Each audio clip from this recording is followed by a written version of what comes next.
Hey, Brendan and Nathan, and especially Montrose. My listener's choice pick is The Encounter. I have selected this movie because I know you guys especially like wrestling and watching wrestlers act. And while we've seen Hogan and Piper, you guys are missing out on the greatest wrestler of all time. The man, the icon, Sting. And not only Sting, but heel Sting, as he converses with a very cheesy Jesus. Enjoy! You know when I pick a movie, that's when I'm under pressure now. The question always comes back to me, what were they thinking now? Whoa, what were they thinking?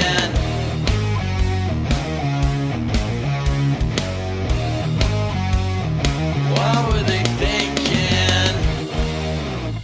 Welcome, everybody. Welcome. Hi,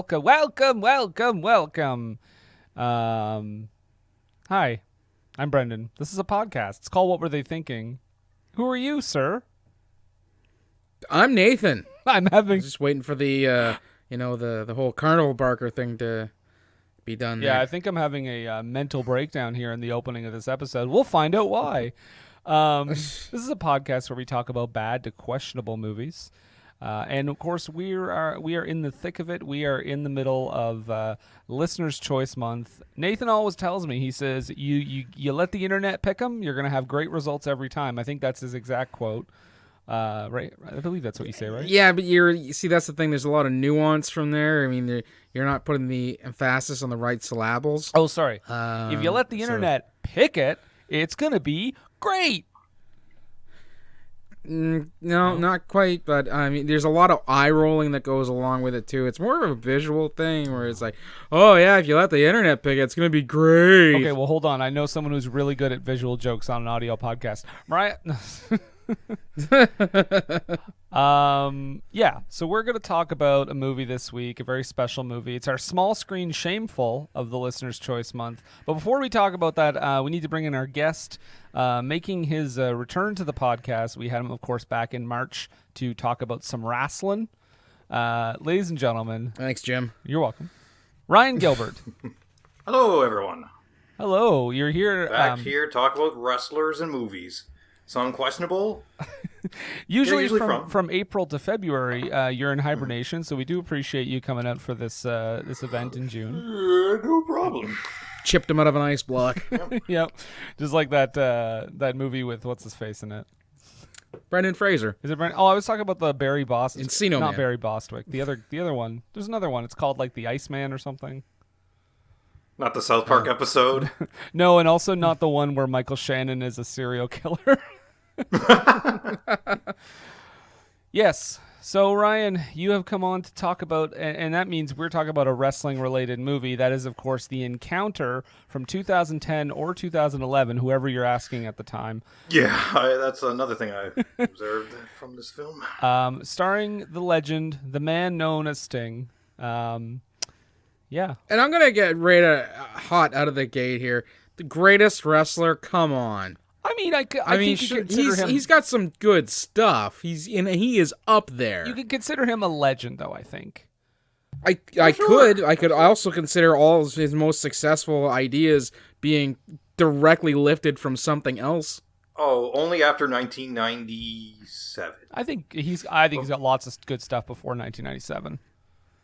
Lots of great matches. He's got that legendary status, regardless of how you feel about him overall. I think he is definitely one of the more recognized names in the upper echelon, at least. While maybe not a Hogan or a Flair, he's still got that name recognition. Yeah, but he needed Elegante and RoboCop to help get the job done. Just gonna put that out there. Oh boy. So, The Encounter. We talked about earlier how none of us really knew what's going to happen going into this.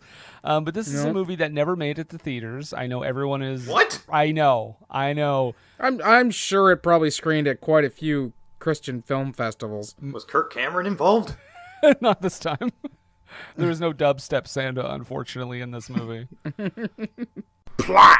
But this is a movie with a pretty basic setup. There is a big storm. We have these. I think there's 5 characters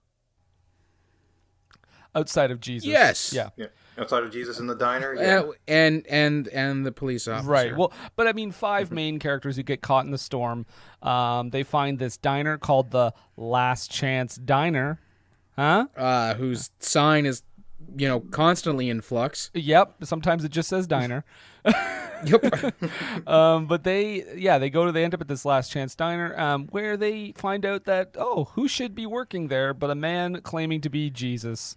What follows is a series of lengthy conversations about everyone's life. Lots of advice is doled out. Sting is is a non-believer, which is hilarious. And hilarity ensues. Not so much, but One point with Jesus Vulcan nerve hold, I guess. That was incredible. There are some moments in this movie where I burst out laughing. I guffawed. Do you mean 5 the minutes. Vader death choke? Yeah. Yes. Okay, the force choke. Yeah. Yeah. Okay. Yeah, we'll get to that. That's much later. We'll get to that eventually, though. So we start with it is a dark and stormy night. It is there is a terrible storm. Sting is driving his car, nearly commits hit and run. Because we have to know, guys, right off the bat, Sting plays a very important businessman. And we know that because he's constantly looking at his cell phone. Did you notice what the name of the production company on this was? Wasn't it Pureflix? Oh, it was Pureflix, but there's also For God and Country. Oh. Was another one. Oh, dear. Yeah. Well, I knew it was to do with Pureflix because this is the same gentleman, David A.R. White, who delivered such gems as the God's Not Dead trilogy. Okay. And others. At least 2 of the most hateful movies I've ever seen claiming to be Christian. Yeah, there's a whole subplot in that movie about how an atheist father abuses his child because the kid wants to be Christian. Okay. Yeah. So anyway, he almost there's a girl on the road hitchhiking. He almost runs her over. We meet 2 of our other characters. They're a couple, all Hank and Catherine. They're clearly going through a rough patch. Because Hank apparently doesn't do anything without her approval, it seems. At some point, he doesn't even ask for fries because she doesn't seem to be okay with him doing that. He's quite henpecked, yes. Yeah. That's a nice way to put it. I like that. So the couple and a character later on, you hear a voice saying, "Pick her up. Pick her up." And it's Jesus. We don't know this right now. We think this is the beginning of a horror film because that's what I thought. These are the voices in my head. See, you thought I was going to go with the Randy Orton thing, but I didn't. No. I was going to do it to get the wrestling reference in, but Sting is in this movie, so we're covered. The whole thing is a wrestling reference. Got it in. I laughed right off the bat when Jesus is doing that, pick her up, because I was like, well, that's creepy. It's a creepy delivery of that line. But thankfully, the nice lady who we find out is named Melissa, who at this point, I swear to God, I heard her say her name was Mason. So when she says it's Melissa later on, I was like, wait, hold on. Is it Melissa Mason? Well, no, because she just says my name is... I heard her say my name is Mason. Yeah. And then My name is placeholder name, and now my name is legit script name. Yeah. And I just forgot to edit I'm that not other one. rewatching this to find out if she says that or not. Part of the Mason line. Okay, what happened? It turns out that's right, she was a Mason. A Freemason? Yeah, exactly. Yeah. Okay. Which is weird considering she's in this movie. So she ends up picking up this hitchhiker, and this hitchhiker is giving off some real serial killer vibes, I gotta say. She's sitting there, and then I just got the vibe where she's like, where are you going? And Melissa's like, well, I'm going to this place. And she's like, yeah, that's where I'm going too. She's going to Winnemucca, Mac, on a dirt and dusty road. Because she's been everywhere, man. She's been everywhere, man. Winnemucca, it's a place that's in that song as well. Yeah. Yeah, I've been everywhere. Have you? Everywhere? Prove it. Where are your postcards? Get them all out right now. I just give me 1 second here. Okay. I can tell you where I've been, so you'll know where Okay. I've been. Just continue, and I'll get back to the places that I've been, man. Okay. I know that Hank gets the message too to pick her up earlier, like pick up the hitchhiker, and Catherine is like, don't pick her up. And I guess we're supposed to be like, no, you should do it. But like, I'm just going to say, I wouldn't pick up a hitchhiker. Yeah. Right? Like, I think, hashtag Catherine was right. But they all gather around because they all get stopped. The road is out, and they all get stopped by a police officer. And what is this police officer's name? Officer DeVille. Okay, well that won't become important later, right? Yeah, right. As soon as they said it, I was like, son of a bitch. So I actually missed it in this opening scene, but when I heard it towards the end of the film, I was like, fuck you. Yeah. I was the exact same way about that. It's like, oh, So I see what they back did to my there as I earlier rolled my point, eyes. Brendan. I've been to Reno, Chicago, Fargo, Minnesota, Buffalo, Toronto, Winslow, Sarasota, Wichita, Tulsa, Ottawa, Oklahoma, Tampa, Panama, Mattawa, La Palma, Bangor, Baltimore, Salvador, Amarillo, Topeka, Branquilla, Paradella, Amaqua. I've been everywhere, man. You're And a killer. in case you didn't know that, I've also been to Boston, Charleston, Dayton, Louisiana, Washington, Houston, Kingston, Texarkana, Monterey, Faraday, Santa Fe, Tallapoosa, Glen Rock, Black Rock, Little Rock, Ocasawala, Tennessee, Chicopee, Spirit Lake, Grand Lake, Devil's Lake, Crater Lake. For Pete's sake, I've been everywhere, man. Because I've also been to Louisville, Nashville, Knoxville, Oaxaca, Sheriffville, Jacksonville, Waterville, Costa Rica, Pittsfield, Springfield, Bakersfield, Shreveport, Hackensack, Cadillac, Fond du Lac, Davenport, Johnny Idaho, Cash. Jellicoe, Argentina, Diamantina, Pasadena, Catalina. See what I mean? I've been everywhere in like places like Pittsburgh, Parksburg, Galvesburg, Colorado, Eisenberg, Rexburg, Really? Vicksburg, Colorado. Those of you still Larimore, listening Adamore, right now, Hadrock, congratulations. Nebraska, Alaska, You've made it Opakila, this far. Baraboo, Waterloo, This is still Kalamazoo, going. Kansas City, Sioux City, Cedar Don't know when City, it's gonna Dodge end. City. Don't What know a how long the pity. song is. I've been everywhere, man. Okay. But it all just Songs are started best. on that Spoken dusty word. Winnemucca Road. Please don't go over the list again. Okay, I digress. So they all get stopped because the road is out. Officer DeVille says, you can't. You gotta go. The road's closed. You gotta wait. And they say, wait a second. We just passed by a diner back there, and the officer says, diner? Oh, that's been closed for a long time. But we saw it earlier, and it looked pretty operational, wouldn't you say? Mm-hmm. So they go. I also wrote down that Sting is blown up. He's out of gas. Eh? I see. Yes. Yeah. I get it. We do find out from Officer DeVille that it's probably some bureaucrat that's responsible. Yeah, because apparently bureaucrats, aka the government, equals evil in this. Right. But if this is the Officer DeVille complaining about that, are we saying that they're actually great? I don't know. That's the thing. Like, I feel if they really want to get that across, they should have had him praising bureaucrats. Just thankless servants doing what they're supposed to do, just trying to do a job and keep the country running. He just shows up and he's like, "Ha ha! I would have voted for Obama a third time." Has a different context than Get Out when he says it. Right. Also, this cop, I understand that we find out who he is later, but they're openly talking about how Sting almost ran this girl off the road, and he's just like, Yep. yep. Sounds about right. So they do go to this diner, and they all start walking into the diner, and lo and behold, look who's running the diner. Your old pal, your old buddy, Jesus Christ himself.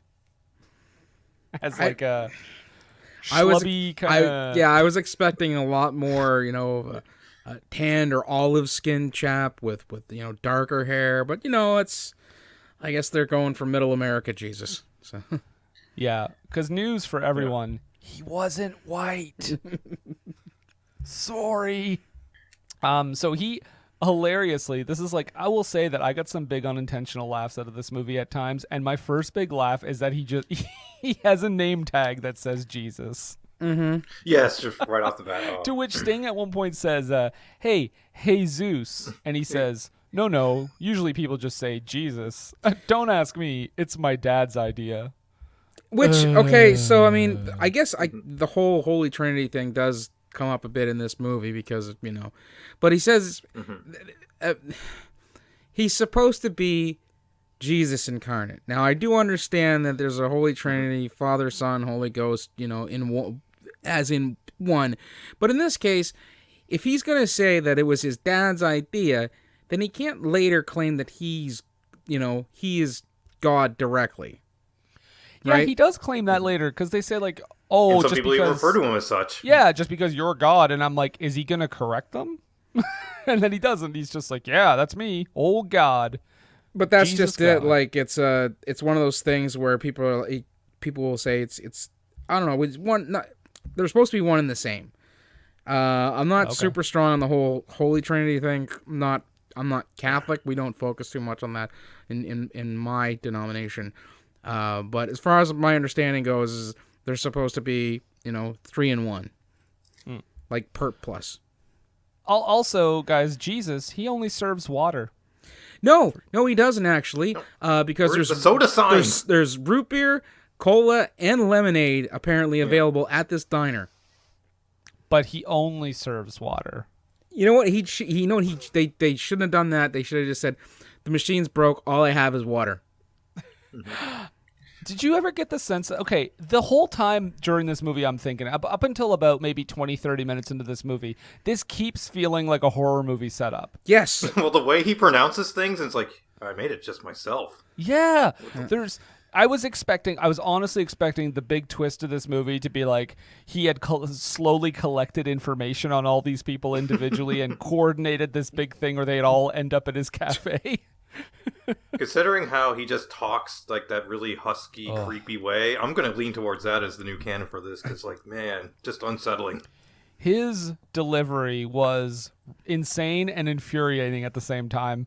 It's just like, it's this holier than, and I know he's Jesus, but it's like this holier than thou way of talking, and it's just like, I know best, like stuff like that. I think that's what they're going for, though. But it made me so angry listening to it. I was like, shut the fuck up, Jesus.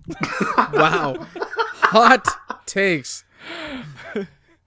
Let me tell you something, my lord. Okay.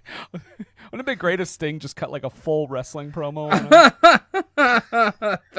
At times he was talking like his WCW videos, though, like, I walk in the streets of gold, like it's straight out of like the Dungeon of Doom or like the spin the wheel, make the deal kind of stuff. Just like only Sting, only a wrestler can get away with saying something so farcical like that. And by the way, this water is the best water they've ever had.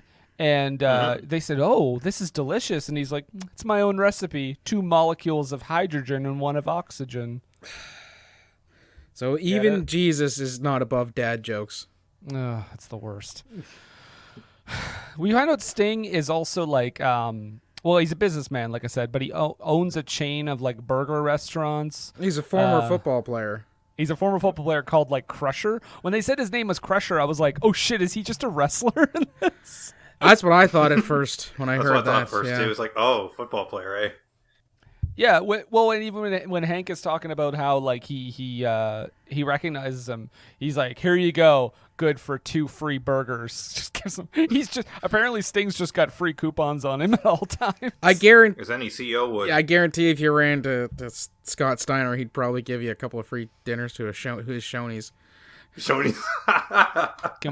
Can we find out? Somebody tweet Scotty. No, you got to run into him and then compliment him first, because that's what Hank did. He's like, "Oh man, I loved your your restaurants are great. Here, have a free burger." I would love for him to wait just so he can do the math for all the bill at the end. So we find out very, very quickly that Jesus knows all their names because because he's Jesus. Yeah.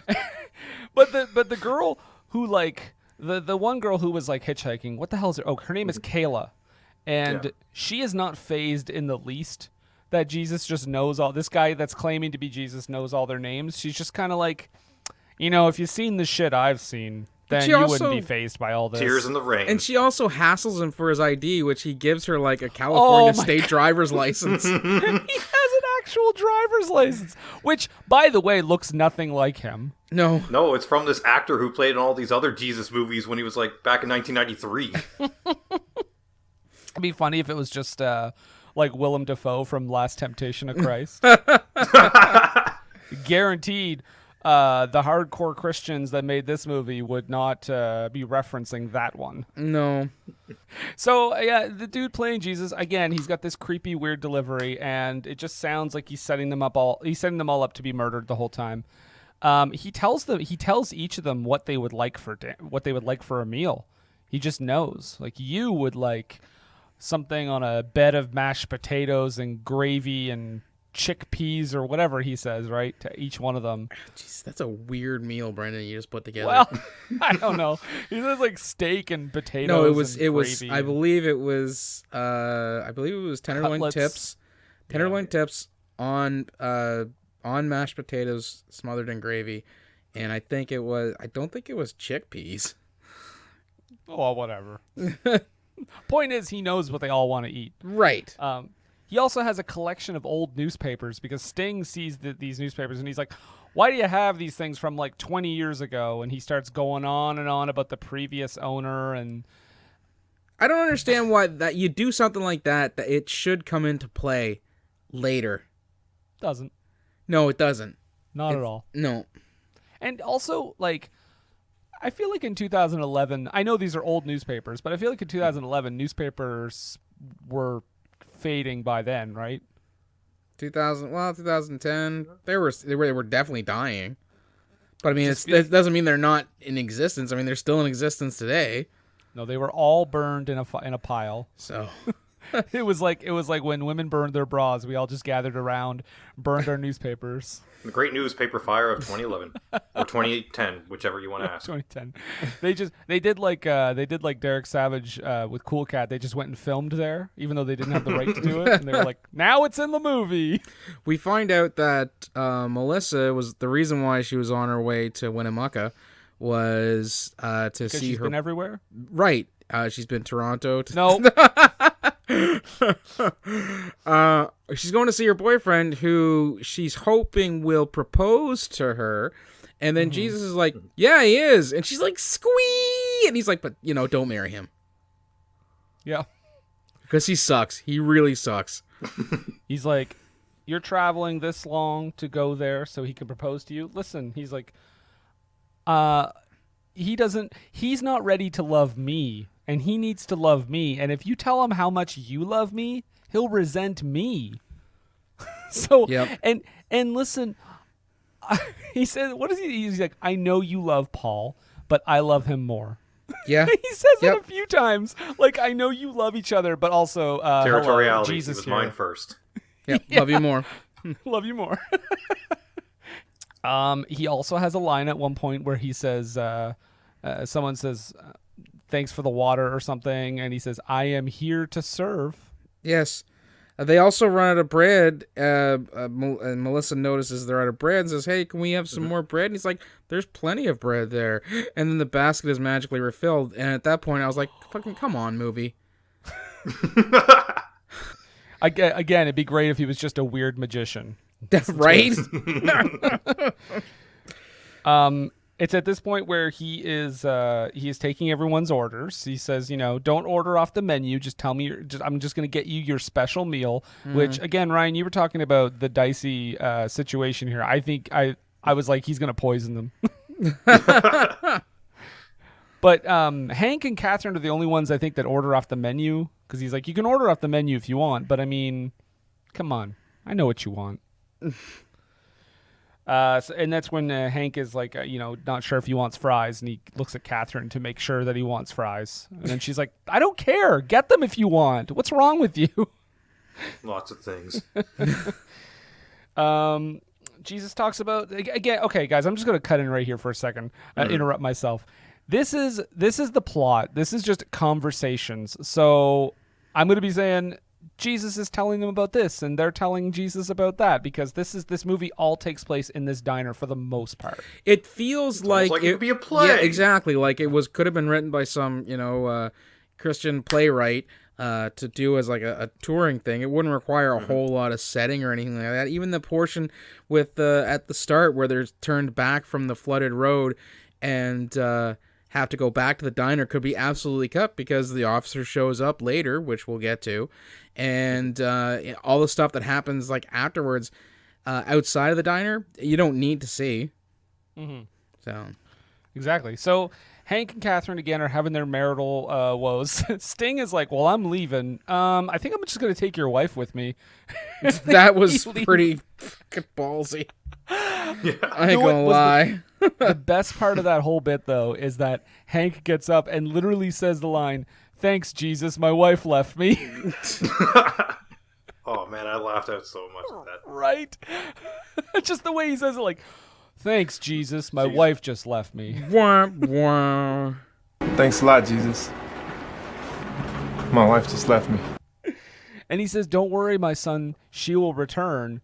And the reason she does is because Jesus makes sure their car doesn't start when they try to take off. Oh my God. He says, "Hank, if you want your marriage to be saved, just ask me." And he says, "Okay, Jesus, save my marriage."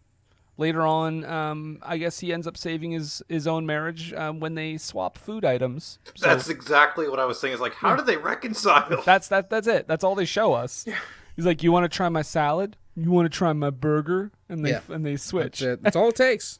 That's all it takes. That's all it takes is to undo months and months of resentment and disdain. So you couples out there, you having a hard time, just go to a restaurant and share your food. Everything will If be one fine. of you is a vegetarian, Doesn't have matter. to, Force her. try it. Force her. Doesn't matter. Force her. Eat the burger. I said, eat the fucking burger. It'll save our marriage.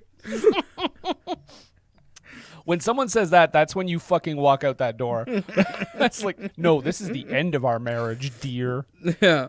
But there's a bathroom confessional at one point. Doesn't that bathroom, the bathroom that people keep going to, also, like, Sting makes a joke, is like, "Well, Jesus, if you're everywhere, aren't you also in the ladies' room?" And Jesus is like, "Sometimes we make jokes, but sometimes we make jokes that we shouldn't make," or something like that. Like, he gets super serious. Yeah. And there was a long pause, and I made a joke like, and then yes. I was just like, lighten up, Jesus. Jeez. So, Jesus, if you're everywhere, aren't you in the ladies' room as well? Nick, you've got quite a sense of humor, but eventually you're going to find out that you can't make a joke about everything. There's that, and then there's also this whole thing where it kind of comes to a head about Sting and him getting hurt and blaming Jesus. And Jesus is like, whoa, whoa, whoa, I saved you by tripping you, because if I hadn't tripped you with the rock that I put in front of you, you would have smashed your head off the rock that you banged your hand off of when you jumped into the quarry, you dolt. And then he was like, why did you just take the stone away? And he's like, well, you needed to get a little hurt. Yeah. So you remembered. It's like, okay. Sting's parents were real salt of the earth types. Dad run a fruit stand. Fruit stand. So rich business. He's from Letterkenny. Fella comes up to the produce stand the other day. Rich businessman equals evil, essentially.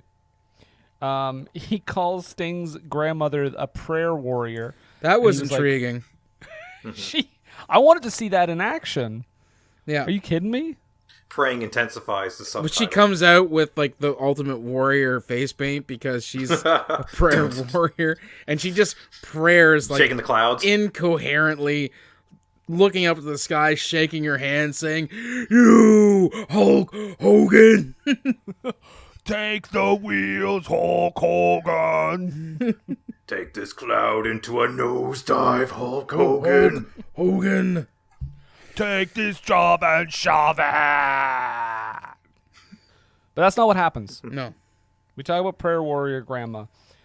She just wanted Sting to be like religious and shit, and he doesn't want to be. And Jesus promised to prayer warrior grandma that he was going to help Sting love Jesus. And there's another thing where I guess Sting is calling him out for, the terrible things that go on in the world. And he talks about how we live in a fractured creation. And I was like, is that supposed to be their kind of sort of roundabout way of acknowledging that climate change is a thing? Oh, you mean that it's just Jesus hugging us tighter? No, that he can't do anything about that because that's our fault. But he can trip you and not make you crush your skull on a quarry rock. There's a lot of inconsistencies with Jesus' superpowers in this movie. What? So sorry, you were talking about the bathroom confessional. Please elaborate. Yes, well, there's it's when not Melissa, not Beth either. What was it? Kylie? Was that her name? Kayla. She goes in and she starts kind of having these I guess flashbacks to like her abusive or neglectful upbringing. Which is definitely going to come to the forefront later, but it's almost like that. It's a device created so that anybody who has to have some sort of, I don't know, fraught with regret or contemplation, they go into the can in this diner, and then when they come out, they're ready to talk about the terrible traumatic thing in their life that led them to where they're at. It's literally. Aside from outside of the diner, it's like the second location for the movie. Yeah. But yeah, so when Sting is going on and on about that stuff too, when he's like, well, how do you allow this? How do you allow that? He's like, what about people who blow up abortion clinics in the name of, in your name or whatever? And I love his delivery just makes me laugh because he says like, whoa, whoa, whoa, whoa. Pump the brakes tell there. anyone to blow up an abortion clinic. Like, it's almost like he's just being really defensive, like, that wasn't me. And then he's talking about like, well, you don't, what about all these women and children that died and blah blah blah. Anyway, that's his defense, like you said. Fractured world. Yeah. He starts going on and on about heaven for like a really long time, and I said, all right, dude, I get it. Heaven's cool. Gotcha. I mean, personally, I could get into this whole thing as to, my thoughts on the way, things go with Earth and, whatever, God or deity is involved with us, if that's the case. And it really is, it just goes back to like a clockmaker. I mean, a clockmaker makes a clock, winds it up, sets it there, and, he doesn't touch it again unless something drastically bad goes wrong. So all sorts of little bad things can happen with the clock until the clockmaker finally has to step in and fix it. But up until then, he doesn't have to do anything because the clock is fine. He's working on other clocks. So that's great. I won't. I don't have anything to add because I don't want to lose half our listeners. Okay. Or gain more for clocks. Hashtag clocks. Clocks, guys, please. Hashtag clocks. So Melissa, is now her time to talk about stuff, and she's talking about her kind of her depression when she was younger, and she's talking about like being in university and everything, and then she's like, and then I wasn't really into the religious stuff, but then my friend took me to a movie, and I guess it was a Christian film festival, and I said, hold the phone. Don't take your non-religious friend to a Christian film festival unless you tell them what it is first. Oh, I would be. Yes, they do actually. That's a lot that happens to. I'm guessing a lot of people. Yeah, and you know what? I would leave, and it's not even just because it's a Christian film festival. It's because you didn't give me any warning, and you're like, "All right, we're watching God's Not Dead 2, guys. Let's do this." Also, I'm not probably one to go to a movie without knowing what movie it is. Fair, Mm-hmm. But she also had said that the breakup and everything had affected her so much, and she was depressed and contemplating like suicide and stuff like that. So I think that the idea that her friend, she just wanted to get out with her friend before she took a bunch of sleeping pills. Well, her friend calls her when she yeah. has like the pills in her hand, and then and then the funny thing is she's just like, and then I laughed and I thought, I can't believe I was gonna do that. Silly Billy. That's her delivery when she says it. I'm not laughing at the idea. Obviously, it's a terrible thing, but not handled with the best weight. No. Yeah. So when she goes to this Christian film festival, she says there's a guy there and he talks about God a bunch, and she's like, you know what? I think I'm Christian now. What? I can't. That's just paper. Yeah, it's just paper. Don't worry about it. I thought you were doing a Bob Dylan treatment. No. I'm just moving my notes around. Oh, I thought you were trying to show me something. I was like, what the hell? Yeah, we talked about Jesus telling her not to go marry Paul. Paul, it sounds to me like Paul's an atheist. Yes, that's flat out what they're... No. Paul might currently be, but he does allude to the fact that eventually Paul will come to Jesus, for lack of a better term, but he can't marry Melissa, because if he marries Melissa, that won't happen. So who sucks in this situation, Paul or Melissa? Jesus. Well, honestly, because it sounds like he's just like, listen, if you marry him, you guys are gonna be great and everything, but he won't love me. So this is not gonna work out for you, because I've got plans for you, and they do not involve Paul. I don't know. That's how it came across to me. Yeah, no, just that's in the movie. Yeah, yep. Like, it just seems weird. He just seems like kind of like a whiny bitch for this whole movie. Look, and you were Jesus, concerned about losing listeners. Yeah, well, in this movie, prelude to this sentence, Jesus is a whiny bitch, guys. And then Steve from Everything I Learned from Movies just takes that and cuts it up and uses it in his podcasts. Do it. It's my voice. I don't care. Jesus also has a line at this point where he said, because someone says, like, what if someone doesn't want to follow you? And he says, I'll never force myself on anyone. I'm a gentleman. I missed that line. What a line. I laughed pretty hard when I heard that. Oh my goodness. So Jesus didn't go to Duke University. No, he did not. He played lacrosse, but not at Duke, else. Right? Yeah. Also, was there sushi sitting on the counter? I didn't catch that. I swear I saw just like a plate of sushi, and I was like, how long has that been out there? What he gave Melissa the tenderloin tips with the mashed potatoes and everything, and he gave the other girl a burrito, which he does not know how to make burritos. No, that looked horrible. That's a weird, yeah. It was a weird ass looking burrito. But after everyone tastes the food, they say perfect, and he says, "Yeah, I get that a lot." Like, you're an asshole. Biggest heel ever. I was pretty upset that actually nobody said grace before they ate. No kidding. I mean, he's right there. I know, but they should at least still say, "Please bless this food we're about to receive. May it nourish our bodies and souls." And then he's like, "Duh, I did. I just made it for you." And also, you know what is really blasphemous about this? The girl uses a fork and knife to eat her burrito. Yeah, that's weird too. But maybe it was just a shitty burrito, though. It wasn't put together real well. There was that, but I mean, again, you don't. Regardless, you don't eat a burrito with a fork and knife. It's just common sense. Maybe she just didn't want to make a mess in front of Jesus. That let me know that she is actually an agent of Officer DeVille. Don't worry, guys. He comes back. So yeah, they're all eating their food. I think Hank is like, "Jesus, aren't you going to eat?" And he says, "My food is serving my Father." And we get a real subtle metaphor here, because throughout this movie, like we said, Sting is, which is hilarious because in real life, he's a born again Christian. But Sting is like obviously very skeptical of Jesus, and he gives him his meal, and Sting is like, "You know what? Pass." Like, he just shoves it back. Yeah, he almost thinks he's gonna brainwash him with a steak. Yeah. Mm-hmm. Yeah.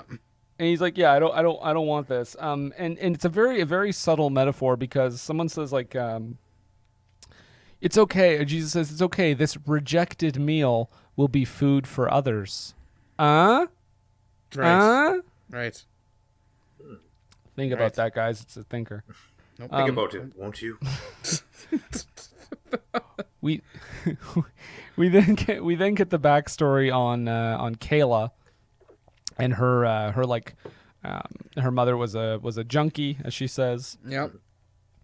She She had were constantly in and out of foster care. the abusive stepdad. Yeah. Every movie trope about a troubled youth that you can think of is in there. We do get some interesting flashbacks where she was going to like straight up murder her stepdad. Yeah. Oh, and this is another one of Jesus's tricks too, because he says, Circumvent. So we're not dealing with Jesus anymore. We're dealing with Loki. Such a Man, trickster. that's what this should have been. If he had turned into Tom Hiddleston at the end of this movie, holy shit, best movie ever made. But no, because he says like, I knew you were. Well, she says like, why didn't you stop anything? Why didn't you like, help us when we were in so much pain? And he said, well, I did help you with one thing because I knew you wanted to take your own life. So I made sure that your stepdad, the gun made him trip, or he put something in his path to make him trip, and so the stepdad being like, must be my too heavy gun. Here's that. Here's what happened. The stepdad had a penchant for carrying around a loaded gun in his waistband.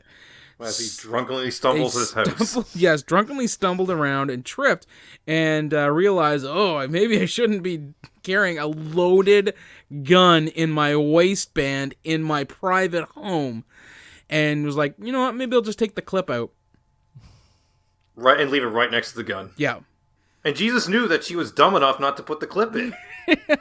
Because she tries to kill herself with the gun and there's no clip in it. And he's like, see, I did that, so you'd be okay. And by the way, you're welcome. Also, I blessed you with subpar intelligence, so. Yeah, so that's Kayla's backstory.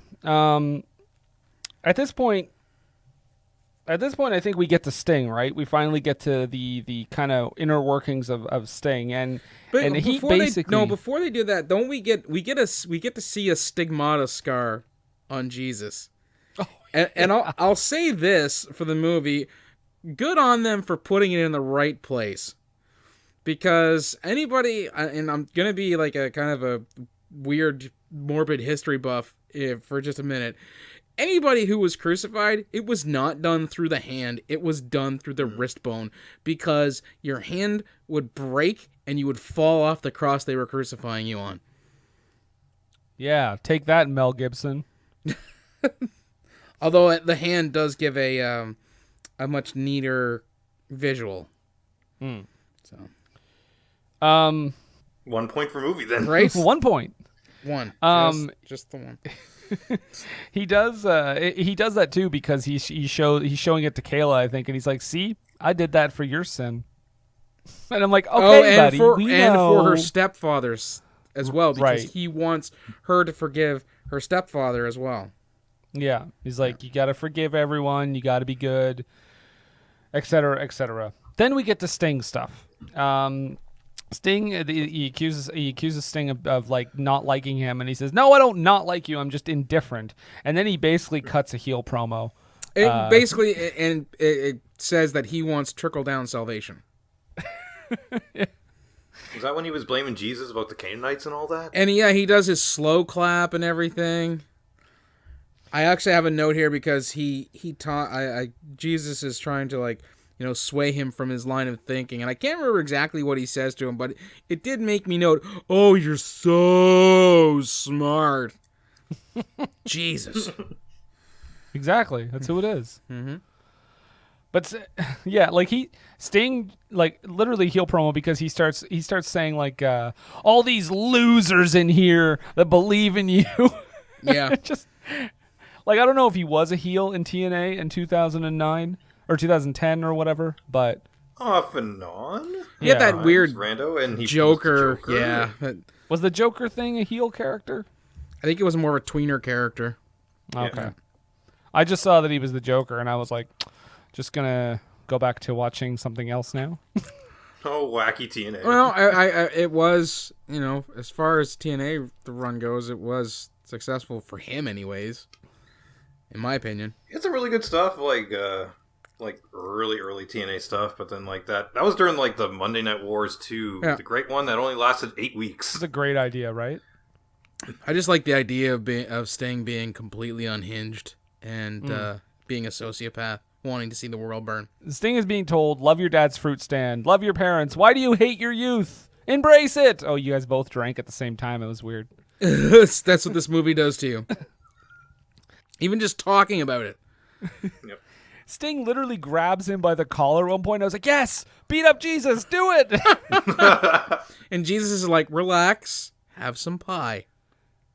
And guess what? Spoiler alert, it's your dead grandma's pie. Ew, that sounded dirty. Yeah. And that's when Sting is like, you know what? You're A-okay. I always wanted to eat grandma's pie. The end. Credits. Who's co-hosting this, you or Steve? God damn it. Hey, you first rose our attention to it. I wasn't going to say anything. I said it sounded dirty, but you had to take it. Yeah, Added you the did. visual too. Yes. I like how he's talking about Sting's grandma more, and he's like, she didn't even finish high school. She didn't even learn how to drive, Sting, and she still. What does that got to do with loved you. anything, Ryan? Or Brendan? Neither one of you guys. What is that? Yeah. Did you guys not feel attacked? I mean, because I learned to drive. I learned how to drive. I have a license. I feel like I feel like a pretty complete human without knowing how to drive. I'm just gonna say that. A bike can get you many places. I think you're both living lies. I think I just don't have anywhere to go. That's kind of a sad statement. I can drink at home, guys. Okay, just leave me alone. That's all I want. Yeah, so he's just ranting at Sting, like, show us your unconditional love. Have you never had unconditional love in your life? Why don't you love things? Why do you have to... When's the last time you told your parents that you loved them? And he's like, I buy them a house and I buy them cars. And he's like, that's not the same thing. It's very dramatic and loud. And didn't he say he was almost like embarrassed at the idea, like, because when he was a kid, he was... he was towing the line for Christianity, I guess. Yeah, because, he was praying with grandma. Exactly, and he was going to like the schools, the kids in his neighborhood Of Hard Knocks. This is not the Chris Benoit story. Oh God! Thank goodness. This is not Dark Side of the Ring. Right. But all the kids and stuff in his school, they're all in the same, I guess, socioeconomic situation as he was in. So they all went to the same churches and stuff like that. But when he went to high school, then he got more of a mixed bag of the larger population in the town or area that he was growing up with, and he felt embarrassed by it, to which I had to write, was he really going to be thinking that the bullies at his school were going to be like, ha ha, Nick loves Jesus, Nick loves Jesus? Yeah, that's a weird. That's one of the few things I've never really heard. The only kind of thing I've heard police say stuff about is when people were homeschooled. It's always like, ew, the weird homeschool kids are coming to this school now. But yeah, so and so loves Jesus. Not one I've heard before. Well, no, we don't get too much time to think about it though. Well, I just wanted to say that he also says like he didn't embrace it as an adult, and he says, "Oh, are you afraid your business partners would get embarrassed or something?" And I'm like, "Wait a second, he was a football star. Do you think he's worried about athletes knowing that that he's religious?" Yeah, I don't think that's the case because every single one of them thanks God for the touchdown. Yeah, Pretty much, yeah. yeah, there's a bunch of Tim Tebows out there. Right. Yeah, so what were you going to say? Sorry, Nathan. Well, what I was going to say is that we don't get a whole lot of time to think about that because Officer DeVille shows up. And it's supposed to have been raining to beat the band, so much so there's a flash flood warning on in the county, and he is dry as a bone. And he's like, hey, the road's back. And Jesus is like, the road's not back. What's your plan, DeVille? And man, I wanted so much to see an actual fight here. Like, Me too. He comes off as so maliciously evil. He should have been like tenting his fingertips and everything. Yes, and curling his mustache. Yeah. but instead, like Ryan alluded to earlier, Jesus does a brief little force choke. Yeah, it was pretty on, great.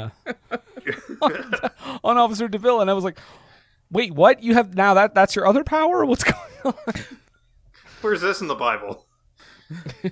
But Sting is still not buying into this Jesus guy, and he's like, you know what? But actually, just to answer Ryan's question, that is actually in the Bible under Luke chapter 5, episode 3. It's not 5, episode 4? No, actually, no, sorry, no, it's not. I'm mistaken. It's not episode 5. It's episode 5, chapter 6, because that would be Empire and Jedi. Oh, okay. Where Luke learns his Jedi powers. I just figured it was 5-4 because of May the 4th. No. Oh, No. okay. That must be in the New Testament. There you go. But yeah, Sting is like, I'm still not buying into this Jesus stuff. I still don't think you're Jesus. I'm going to leave with Officer DeVille because he seems to know what's up. And I'm going to go back on the road and everything's going to be fine. And we get this great, hilarious, like Officer DeVille just like driving and he sees like Sting is behind him. Yeah, you can follow me. You can follow me. And he's driving and he's basically No, like... before he left, it's just like, I got one. he said he does say I got one. And that's where he did the Force show. He's like, got one. I wanted them to play that music from like the Wizard of Oz, like because he's driving down the road and Officer DeVille is just like and they too sweet each other. Did you catch that? They do. I didn't. They're part of the Bullet Club. I think it's supposed to be like the two horns up, not the hook'em horns, but the two, I know I'm doing this visually. I'm gonna explain this real quick. The two horns up, which is your baby finger and your index finger sticking straight up with your thumb across your palm. That's the devil sign. Now, if you stick your thumb out, that's hook'em horns. You're cheering for the University of Texas Longhorns. Now, what they end up doing is actually the two sweet motion, which is the two index fingers up and the hand out to make it almost look like you're doing a dog shadow puppet. Or the Jerry Lynn, just like with the thumb out too. Oh, yeah. So they're part of the clique. Yeah. Officer DeVille is all in. There you go. But yeah, we hear a big crash, and we later find out that Sting died. He just crashed because he followed the devil. So guys, seek and destroy. Follow Jesus, or you will die. I think that's a good message. I think that's actually legitimately the message. I know. No, I don't mean just in this movie. I mean in Christianity in general.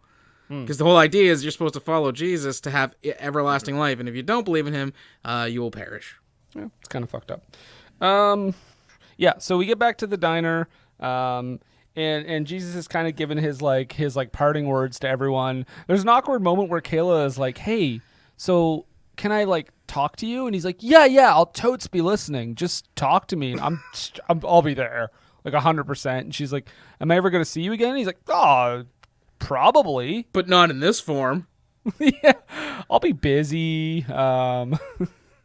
Get a cat. Maybe I'll take over that for a while. And then they do that. Everybody gets that. But there's also the thing with we mentioned how Hank and Catherine have reconciled because they shared food. They shared their food. They broke bread together. Just gonna put that out there. That's there right. We go. Yeah. Okay, so there's that, and then there's also like with that there is a thing where he says, oh yes, he says to Catherine, he loves you, not as much as I love you, but he loves you, and I'm like, it's always a competition with this guy, right? It's always about him. So.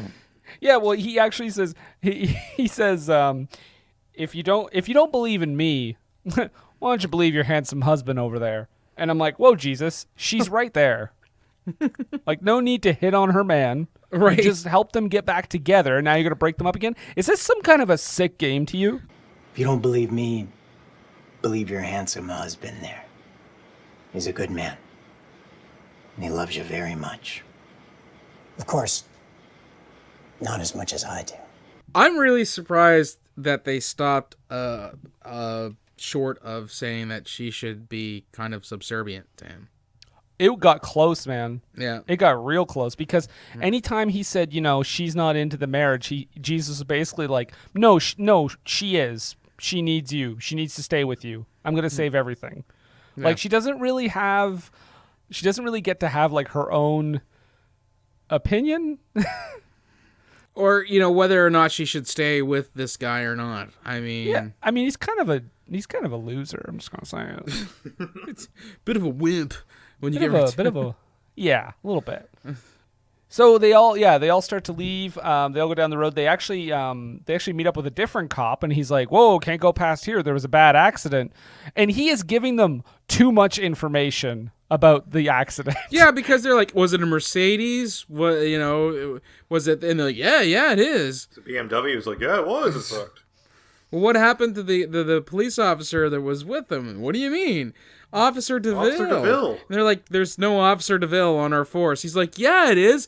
DEVIL. And the words die in her throat.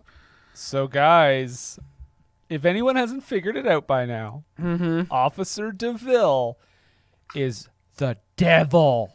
Right. He even had a Van Dyke and everything. Yeah.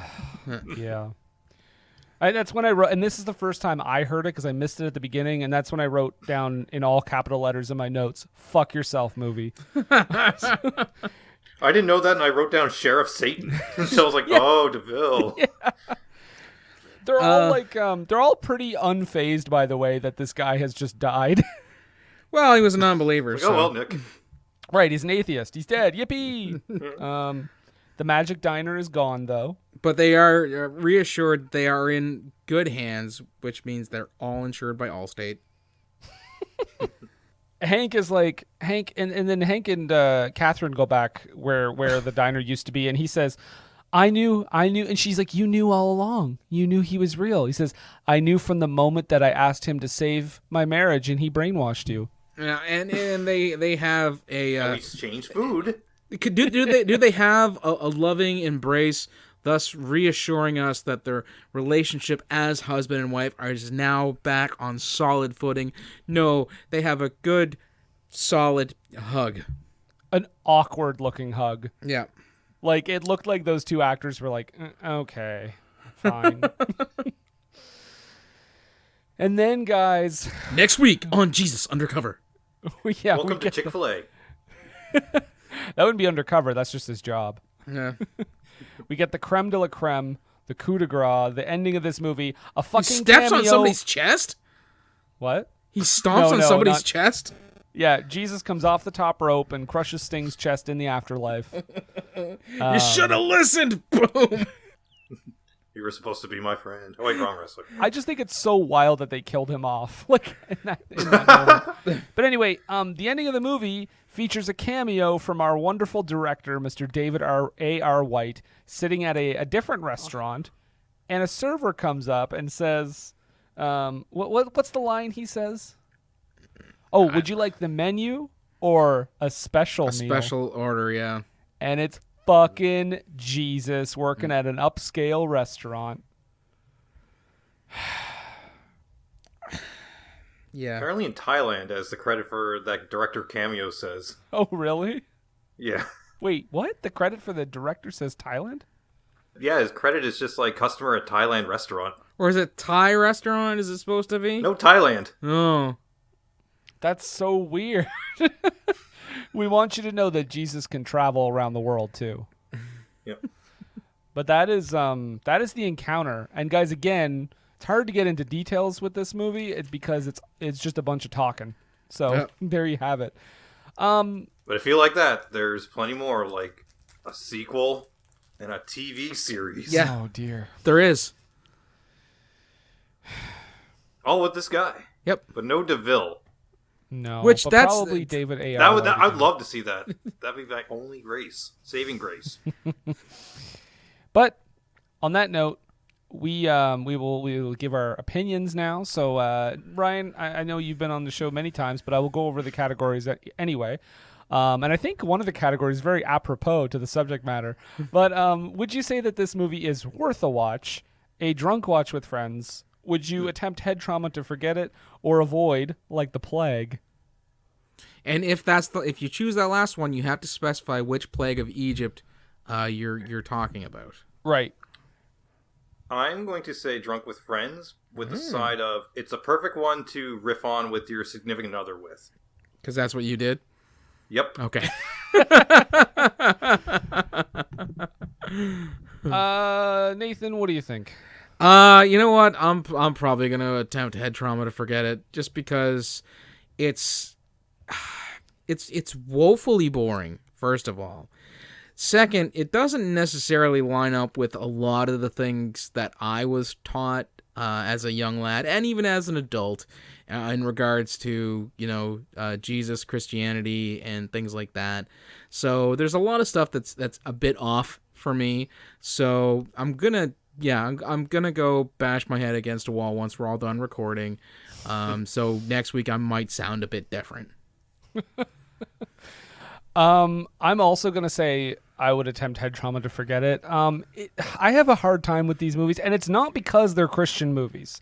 It's because I feel like these Pureflix Christian movies are the most extreme side of religion. Oftentimes, they like to try to boil it down to like really simple talking points. And but I mean the messages are so harsh sometimes, I think, and it's just like, and the audience for this is the people that are already with that opinion or people talking about it on a podcast. So I'm not sure who they're trying to convince. Yeah, there's probably a fair bit of choir preaching going on here. Yeah, exactly. And it's just like I've seen movies with, Christian values that are good movies. Like Hacksaw Ridge was a great movie. And I would say that's a very Christian film, but like all this Pureflix stuff, it's preaching to the choir, and it's so aggressively, some of it is so aggressively like mean. This one, not as much as God's Not Dead 2, maybe one of the meanest movies I've ever seen, or cruelest movies. But, so yeah, it's head trauma because like I laughed at a couple of the scenes because some of the stuff just kind of made me laugh unintentionally, but it was just, it is what it is. Take it or leave it. Don't take it. Just leave it. But there we go. Those are opinions. And we are going to take a break, and we will be right back. What were they thinking? And we're back. Yes, we are back. Mm-hmm. Mm-hmm. It is now time to get poetic, and we are going to read our low haiku. Nathan, what is the low haiku? Well, the low haiku is 17 beautiful syllables to discuss the blessed movie we've just been talking about for the last hour or so. In Jesus' name, we will do our low haikus. What's going on right now? Oh, I'm just doing there's a backup jazz to go along with the beat poetry that we're about to put out. Oh, okay. Well, please continue. Ryan, as our guest, would you like to read your low haiku? I definitely will. Okay. It's the man called Sting. He's in this movie, folks, and he hates Jesus. See, I just put a little bit of like a little church affair in the delivery, just like get a little hooky. Yes, you're going for a pulpit delivery, if you will. Very good. Thank you. Good. Oh, phew. That brings us to our sponsor, Cheddar Cheese Pulpits. When you can't afford a real pulpit, Cheddar Cheese Pulpits goes great with sauce and communion. Nathan, your haiku, if you wouldn't mind. Sure.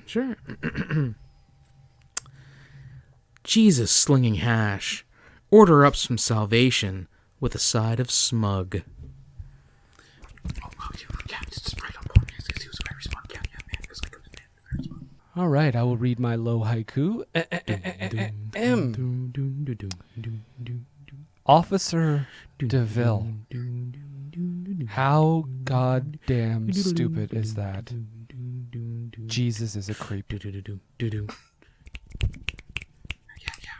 It's like it's all that way he talks, like very good. Thank you, amazing grace. How sweet the sound. Oh. We did our haiku. Do you think Haku was ever like toying with the idea of calling himself Haiku for a while? I would have. Dude, if he was during, like, Russo could have made that up. It's like, you know what, bro? Instead of Haku, you're going to be Haiku.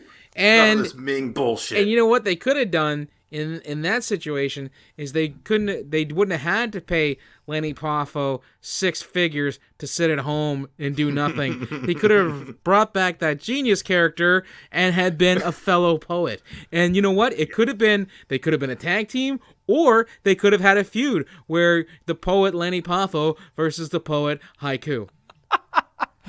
Well, and if they had to call him Meng, they could have called him Mang and just did like the Razor Ramon gimmick for him.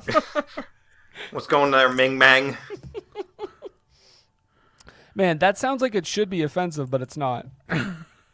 Meng Mang.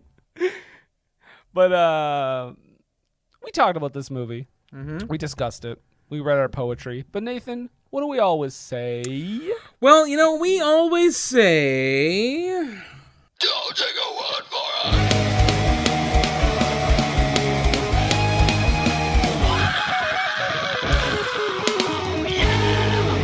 it. That's right. Don't take our word for it, although maybe you should. Nathan, assuming this got tens of thousands of reviews from every critic all over the world, what was the critics' rating for this movie?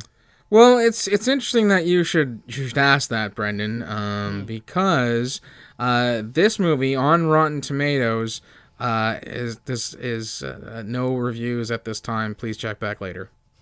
Okay, well, we will return to this then within a year's time and see if there have been any critics' reviews added for The Encounter. Mm-hmm, mm-hmm. Come on, listeners.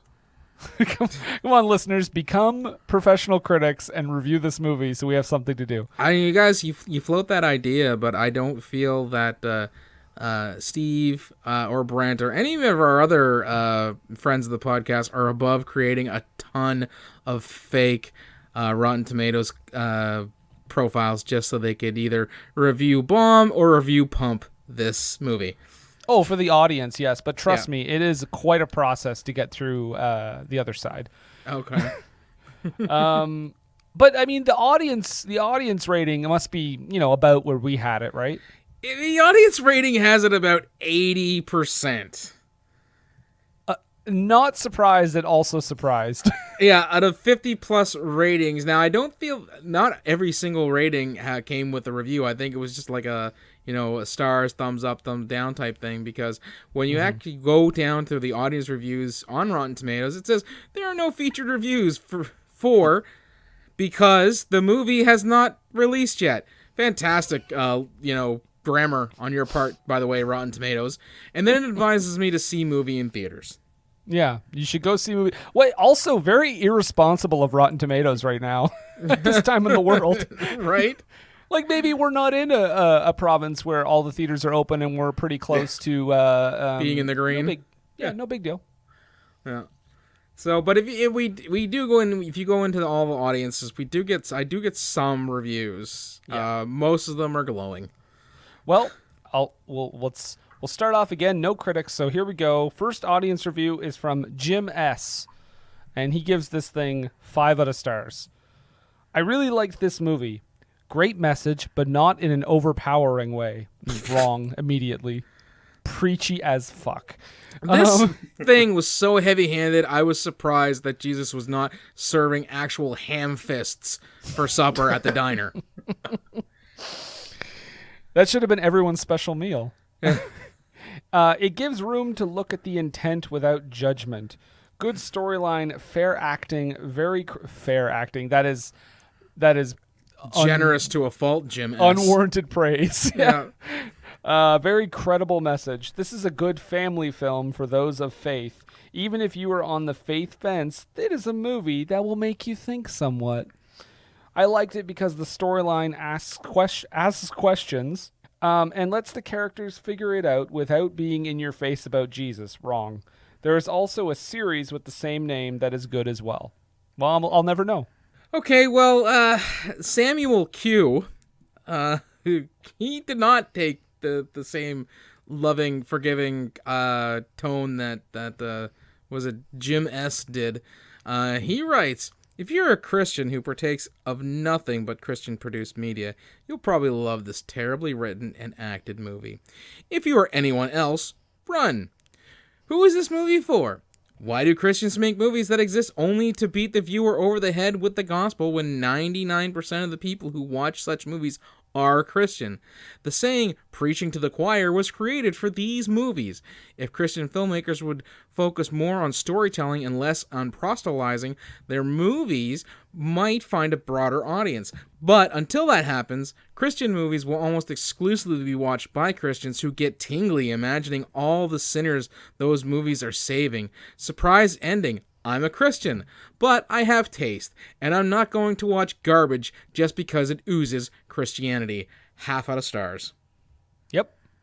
That's the best. That's honestly the best takedown I've heard of these movies. Because I also have a friend who's like, I have a friend who's like a Christian, and I asked him, I was like, you ever heard of the God's Not Dead movies? And he's like, yeah, I wouldn't watch those.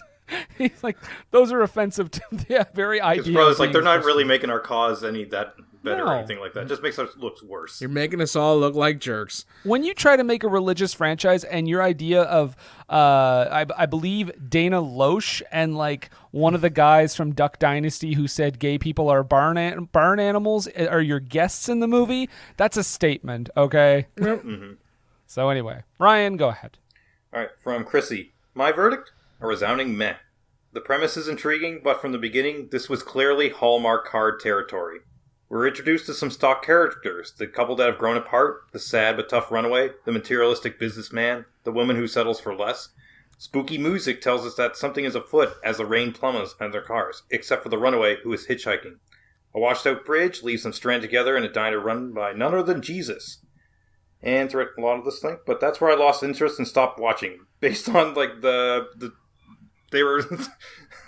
Hallmark Channel fans and readers of Chicken Soup for the Soul will probably enjoy this. Those looking for meteor fare wouldn't find us in this diner. Oh, man. Yeah, vegetarian diner. All right, I'm gonna pull this one from IMDb. This is a bit of a long one, but it's something else. First of all, I find it unsettling that there are some who attack people's ratings of this movie because of a failure to meet a cinematic standard they want to see in a movie, or others' beliefs as Christians. We're supposed to rate the movie, not people's ratings or their beliefs. This is a low-budget film. Of course, it's not going to be on the same level as a major Hollywood blockbuster, but what it lacks in that is made up in the content of the film. The actors chosen for this film are perfect for their roles. What I enjoyed about the encounter is the reality of Jesus, who knows everybody, and how he intervenes and reaches out even when they don't know he is there. The concept of meeting him at a diner I found to be brilliant, making him personable and real. It's put a fresh new perspective of him on my life and how simple it is to reach out back to him. This is a different Christian movie than most others and really refreshing. It really showed the reality of the choices we are faced with and the consequences, both good and bad, of those choices, and the constant battle between good and evil. Namely, if you don't believe, you're going to die. If you're a Christian, you'll love this movie. If you're not, it's definitely worth giving it a chance because, believe it or not, this movie I'm walking on air. I never thought I could feel so free. Oh, sorry. Continue. Oh, no. Well, that was the next part. Okay. Believe it or not, this movie shows a real side of Jesus you won't find anywhere else. Okay. It succeeds in showing how real and approachable Jesus really is. There are much worse things you could waste your time watching. I would have given it a 10, except there were times the camera shook, like the cameraman either moved the tripod or the shot was handheld. Even This for a low bathroom's too budget, small. even for a low budget film, camera shake is really not acceptable. And they gave it a 9. That's from Webmaster42, and 16 out of 28 people found that helpful. What if God were one of us?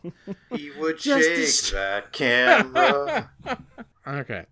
So, my next one is also singing praises, although it's a tad briefer. It's from Julian L. And they write, My number 1. Most wonderful and yet simple movie. Simple life and abundant life mix. 5 out of stars. Wow. 10 out of 10. I loved it. Great inspirational messages, and it wasn't preachy. It was honest and on point. Amazing film and well done by Junk the Mail 47569. That is patently false, Junk the Mail. It is not preachy. That is like the one word I would use to describe it. Yeah. All right, my last one here is also from IMDb, and it's from a gentleman named Randy Garman.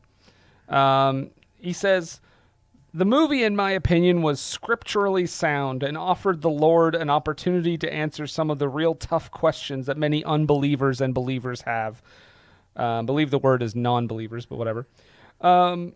Most of the guests did give him a hard time when the spotlight was shined on them, and their problems were brought into the conversation. This is absolutely a must-watch movie. One last thing. I also read several comments about the acting being B acting, etc. Who cares? The acting was fine, and if the watcher would concentrate more on the substance and less on the fact that these people are not the big shots who run Hollywood, and the review cuts off there. Okay. 15 out of 32 people found that helpful. I love how it, that's always the defense of these movies is like, well, if you would concentrate not on the acting, the directing, the writing, the editing, the cinematography, and just focus on, somewhat of the message that they're trying to get across, you'd probably think it was a great movie. All the stuff that makes a movie enjoyable. It's like Jason jokingly says, I like Dune except for the acting, the writing, and the directing. Well, my last one comes from a super reviewer from Rotten Tomatoes, namely Kevin M.W. Wow. And Kevin writes, a dark and stormy night on a lonely road. 5 strangers rendezvous in a mysterious diner whose owner is more than preoccupied with the thought that he might be God himself. Okay, the Son of God. Okay, a lame-o setup. A dark and stormy night, really? Is that all you got? Is that your opening gambit? Yep, that's it. And it never rises above that. Thrilling? No. Thought-provoking? Not even. It's a family film. That I'll say. 2.5 out of stars. So, 1 out of 10. If this movie resonates with the beliefs you already have, then you're going to love it. If not, it defiantly will have the complete opposite effect. Not exactly a very powerful conversion tool, I'm afraid. 1 out of 10 by Trolla-Yama. There we go. Yeah, it wasn't a very good conversion tool, I'm afraid. Yeah, sorry. I don't feel any more or less spiritual at this time. Pretty much. But those are the reviews. We nailed it. One take wonders. Oh, I see what you did there. Oh, shit, I didn't, but thank you. One take wonders, no second takes needed. There was no editing on this episode, guys. We nailed it in one. But now I guess we need to move on from this movie, thankfully, and talk about good stuff. So we're all hunkering down. We're quarantined. Some of us have gotten our vaccines already. Some of us are waiting to get them. Although at the time of this airing, I will have already gotten my first dose. Woo! And we're watching a bunch of stuff, right? We're watching TV, we're watching movies, we're watching streaming shit. So I guess I'll just ask. I'll start with Ryan. What you watching, bud? You know what I'm watching lately, just on the whim, is WKRP in Cincinnati. Oh. Some of that classic stuff. And a couple episodes of the new WKRP in Cincinnati, which I never saw before, and was not aware that was French Stewart's start in sitcom land. Yep. Oh, no. Yep. I got a question. You said you were watching WKRP. Is all the licensed music in there? From where I'm seeing it, yeah, for the most part, same thing with the DVD, which they had up to 85% of the clearances that they could put on for that whole series set. Mm-hmm. Because I know that was a point of contention. Which is good, because there was a season 1 set that was just completely, everything was instrumental music. Yeah. No, I know that was a major point of contention for fans when the DVDs started coming out, so wasn't sure about that. What about you, Nathan? What you been watching, bud? Oh, bud, I've actually been watching an interesting little Irish sitcom. It's based off of some sketches from a variety show called The Republic of Telly. And it's a show called Bridget and Eamon. And it's on Prime. It's basically these two over the top,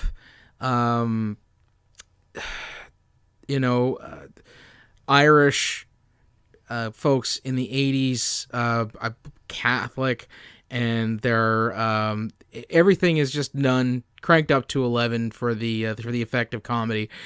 So much so that you can tell that it's done in such a farcical way that no, you shouldn't take it seriously or think this is in any way, shape, or form an accurate depiction of the 80s in Ireland.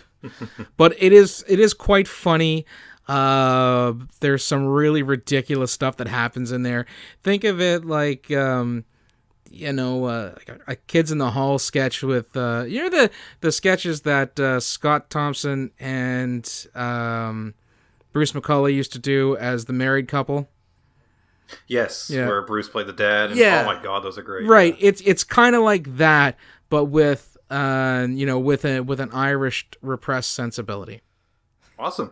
There's actually a pretty fantastic episode where you find out that Eamon, the husband of the lot, is a fantastic cook. And they enter a cooking contest, or no, it's like a Mrs. Ireland thing where it's a housewife thing, but he does all the cooking, and it is discovered that he does all the cooking for this, not the entire series, just for this episode, and it is scandalous, so much so that she is disqualified from the pageant, and they have to hang their head in shame, not because someone else did the cooking for her, but because a husband deigned himself to do housework. So I've been watching. I watched a movie on Shudder recently. It's called Psycho Goreman. It is wonderful. Basically, it's a movie that came out this year, I believe, early this year. The basic plot, it's like if a little kid found this like gem, and it basically controls her own like kind of like pet pinhead, is essentially it, because she has this like creature from some far off planet who's basically buried underneath the earth, and yeah, she can control him, so she can get him to do stuff. It's ridiculous, it's hilarious, it's gory as fuck. It's great. I can't recommend it enough. It's on Shudder. It's almost like a take on like the Golem myth. Yeah. Not Golem from Lord of the Rings, but the Jewish folks tale. There's nobody in the movie either that I would like. I can even like really point out. I don't think there was any actors I recognized. So, and it's probably the best utilizing of a low budget I've seen in a long time. Okay. Because it is ambitious for a low budget movie, and they go for it. And it's great. Saw when they were starting to when they were getting ready to release it, they were pimping it pretty hard on the Twitter, Shudder, and I was like, that looks kind of interesting. I'll maybe check that out someday. But now you saying what you're saying about it, I might check it out sooner rather than later. Now the tipping point might be for some people is the lead girl, like the kid. Some people say she is. She's very over the top. Like she's almost like insane. And some people might find her annoying maybe, but I thought it was great because it was unlike any other kind of kid performance I've seen before. She's like very, very performance-y, you know what I mean? Like her arms are flailing around. She has crazy expressions on her face, and it's just I don't know. I just had a great time with it. Okay. I gave it like 5 stars on Letterboxd. Loved it. But yeah, that's my recommendation. All right. So on that note, we should announce what's coming up next week. No hint necessary. We are continuing. We are chugging along with Listener's Choice Month. Next week, we have a pick from Lena, and she has given us a XXX State of the Union. Funny enough, because we've already covered the third one. So we're working our way backwards. Yeah. So we'll talk about that next week. Nathan, is your buddy, old pal, around? He is. Just give me one moment, and I will go get him. I will get my bananas. All right. Well, careful. He takes offense to that sometimes. Oh. Hello. Montrose, I got a banana for you. You put that away, you filthy bastard. Oh, okay, fine. You don't want a banana? It's fine. I just don't like to perpetrate stereotypes. I would be more than glad to have a banana later when we're not recording. Okay? Oh, All right? okay, Just okay. leave it like that. I'll just okay? I'll just That's put it over fine. there. All right? You good? Okay. I'll put it over there. Good. Please do that. Yeah. Yeah. Please Don't put it continue. near the shoes because I think Milos might try to take it. Oh. Okay. Oh, someone put the banana. No! No, you get away from that, you filthy, filthy person from whatever country it is that you're from. I don't quite know. Get back here, Milos. Don't touch the man's banana. Oh, coming mother superior. You have shoes to beat me with? You know I do. Oh, I will take leave of you. Thank you. More later. Stop it! Those are my lines. Oh, as I was saying. Hello! It's your good friend Montrose Monkington III here. I don't feel that I should have been included in the picking of this movie that you chaps watched. And I don't feel that it was done out of any sort of sincere wanting me to, hope of wanting me to watch something good. But if you do want to watch something good, head on over to Montrose Monkington TV on YouTube, where you can see all my videos about wrestling and some sketches and stuff that I've done previously. You can also be friends with me at the Facebook group Montrose Monkington III Esquire and Friends. Finally, you can tweet at me on your Twitter devices at Montrose III. That's the number 3RD. Thank you! More later. Where is that banana? It's right over here. Just give it to me, okay? Just take it here. Make sure you edit this out because I hate perpetuating stereotypes. I won't post this. Don't worry. Good. Well, thank you, Montrose, and also thank you, Ryan. No problem. Thank you, Ryan, for joining us once again. I hope your life is fulfilled more now that you've watched this movie. Absolutely, both with Sting and Jesus. The greatest tag team there ever was. See, if Sting would have chosen him as a partner at Backlash, he would have shown up. I really wish that Vince McMahon would have wrestled the Spotlight. Like, oh my God! From that whole wrestling an Invisible Man thing, that would have been fucking delightful. I can make a god dance. Shake your booty, God. Just throwing hip tosses and then he like gets himself poised back like someone's got him stuck in like a camel clutch and be like, ah, and then he has to tap out. That would have been fantastic. That would have been fantastic. It would have been better than a fucking zombie lumberjack match.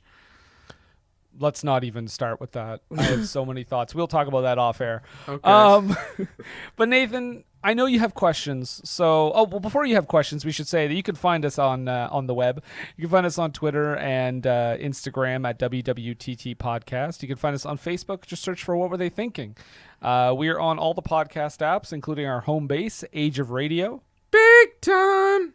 We're also on Redbubble, TeePublic, Patreon.com/WWTT Podcast. Lots of great stuff over there. Actually, Ryan, I realized I forgot to ask you, where can they follow you on the socials?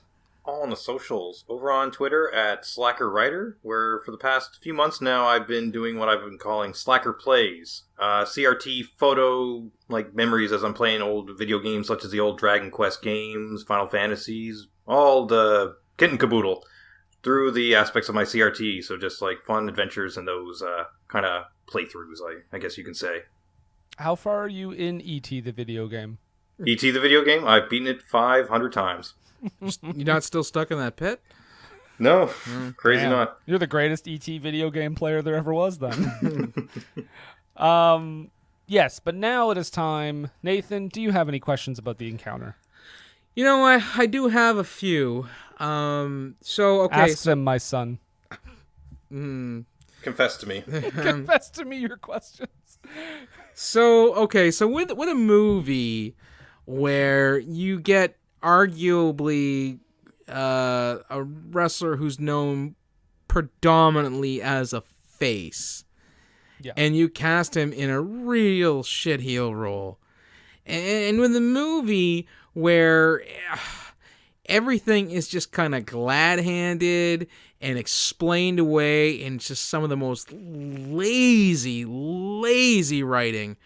And with a movie where your biggest baddie is Officer DeVille, and in case you didn't catch what his name is really supposed to be, they literally spell it out for you at the end. And with a movie where they tell you they only serve water in this diner when they clearly serve lemonade, root beer, and cola, I gotta ask. Yes, my child. What were they thinking?